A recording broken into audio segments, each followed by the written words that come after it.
Hello दोस्तों, आज हम बात करने वाले हैं वर्टिगो के ऊपर।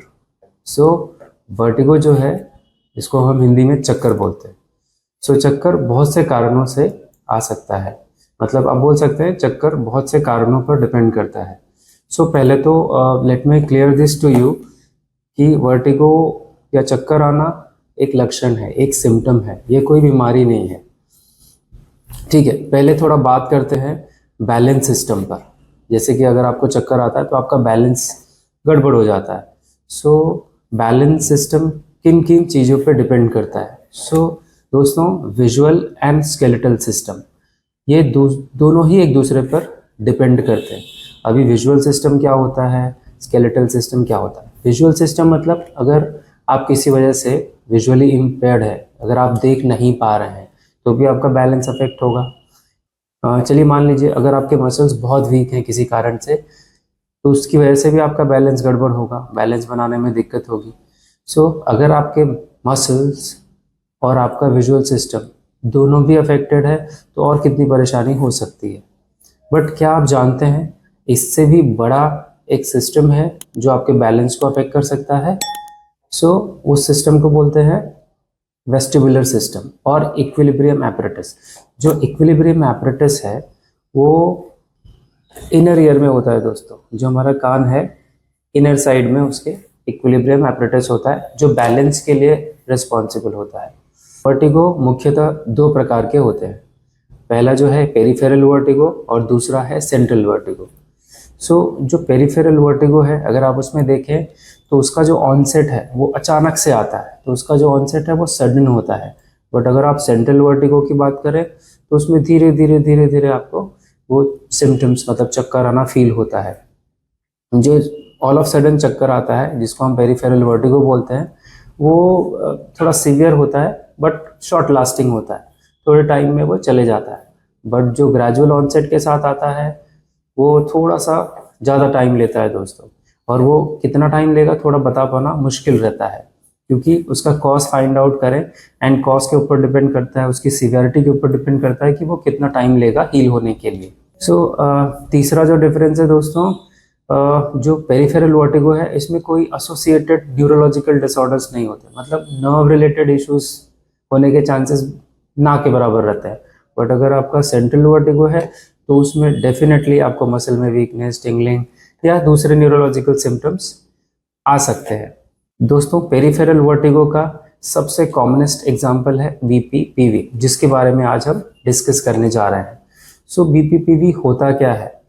बीपीपीवी के अलावा दोस्तों और भी दो कंडीशंस होती हैं, मेनियर्स डिजीज एंड लैब्रिन्थाइटिस, जो पेरिफेरल वर्टिगो के पार्ट हैं। दोस्तों, सेंट्रल वर्टिगो में मल्टीपल स्क्लेरोसिस आता है, वर्टिब्रोबेसिलर इनसफिशिएंसी आता है, स्ट्रोक आता है, ट्यूमर आता है। उसकी वजह से भी कभी कभी हमको चक्कर आता है।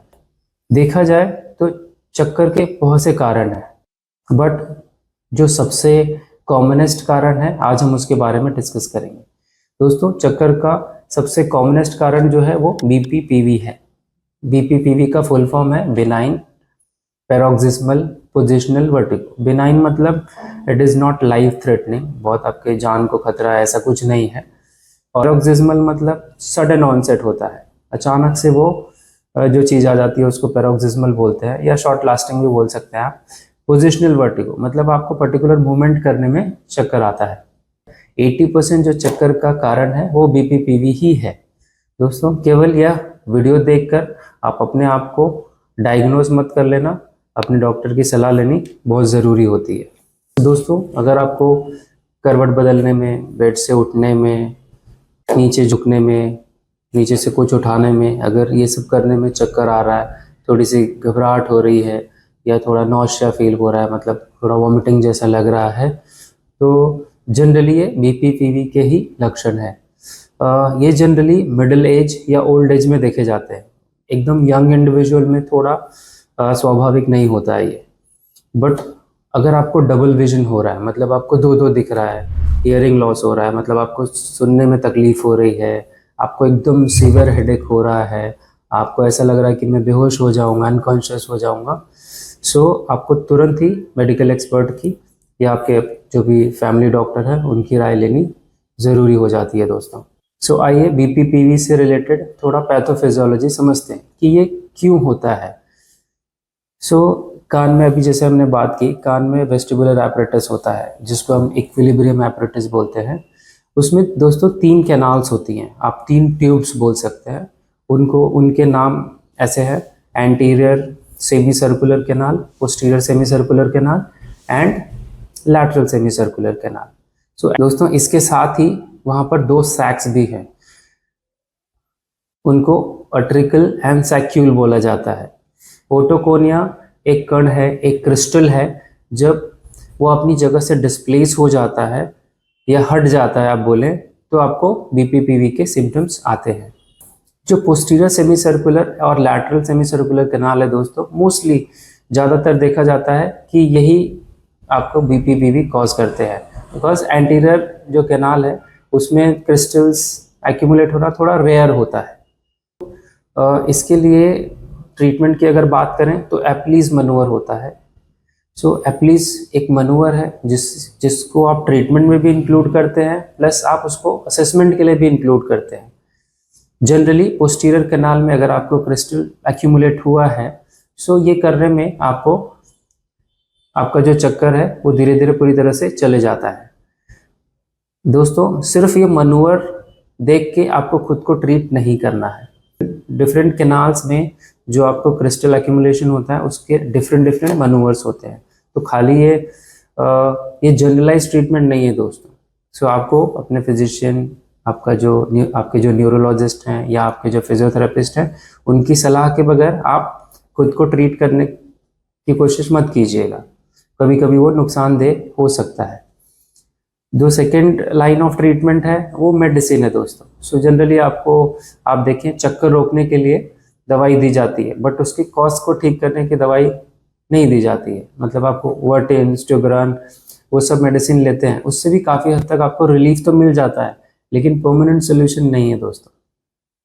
जो ऑस्टियोपैथी है, बहुत सारे ऑस्टियोपैथ्स हैं जो चक्कर को बिना कोई मेडिसिन या बिना कोई मनोवर को भी ट्रीट कर लेते हैं। जैसे जो हमारा C0 C1 वर्टिब्रा है दोस्तों, जो यहाँ पर होता है ऑक्सीपुट और C1 एटलस जिसको हम बोलते हैं फर्स्ट वर्टिब्रा, अगर वो अफेक्टेड है तो अगर आप उसको मैनिपुलेट करते हैं, प्लस आप आपके जो सब ऑक्सीपिटल मसल्स हैं उसको रिलीज करते हैं, स्टर्नोक्लीडोमास्टॉइड को रिलीज करते हैं, अपर ट्रैप्स को रिलीज करते हैं, तो भी आपको काफ़ी हद तक चक्कर में राहत मिल जाती है।